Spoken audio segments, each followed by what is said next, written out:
విజయవాడ కనకదుర్గమ్మకి ముక్కు పుడక ఎలా వచ్చిందో మీకు తెలుసా? ఒకప్పుడు కృష్ణమ్మ భూమి మొత్తం నీరు పారాలి అనే ఆజ్ఞతో భూమి చుట్టూ ప్రవహిస్తూ ఉంటుంది. అలా ప్రవహిస్తూ చివరికి బెజవాడ దగ్గరికి వస్తుంది. సముద్రంలో కలవడానికి వెళ్తున్న కృష్ణవేణి నదికి అడ్డుగా ఇంద్రకీలాద్రి పర్వతం ఎదురవుతుంది. అప్పుడు కృష్ణవేణమ్మ ఇంద్రకీలాద్రి ముందు నిలబడి చేతులు జోడించి మనస్ఫూర్తిగా వేడుకుంటుంది, నాకు దారి ఇవ్వు, నా గమ్యాన్ని చేరాలి అని. అప్పుడు ఇంద్రకీలాద్రి ఇలా అంటుంది, నేను ఎన్నో సంవత్సరాలు తపస్సు చేశాను. నా భక్తికి మెచ్చి దుర్గమ్మ నా మీదే కొలువై ఉంది. ఇప్పుడు నేను నీకు దారి ఇస్తే నువ్వు ఈ ఇంద్రకీలాద్రిని ఏం చేస్తావో? అప్పుడు కృష్ణమ్మ చేతులు జోడించి కన్నీళ్లతో కొండపైన ఉన్న కనకదుర్గమ్మని ప్రార్థిస్తుంది. కనకదుర్గమ్మ కరుణించి ఇలా అంటుంది, నువ్వు అనుకున్నది జరుగుతుంది, కానీ నాకు నీ దగ్గర్నుంచి ఒకటి కావాలి. దానికి కృష్ణవేణమ్మ సరే ఇస్తాను అనంటుంది. దుర్గమ్మ నవ్వుతూ, నువ్వు ఈ ఇంద్రకీలాద్రికి ఏమీ చేయకుండా ఈ ఇంద్రకీలాద్రికి ఒక బెజ్జం ఉంది, నువ్వు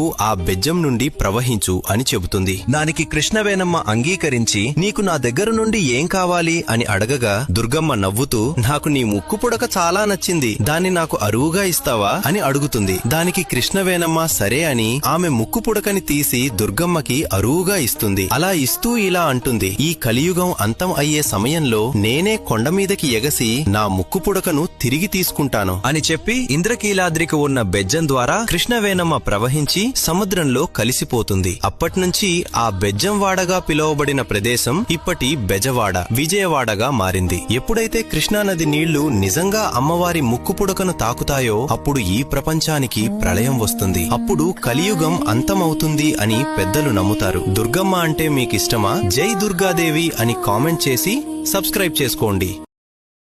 Download ShareChat.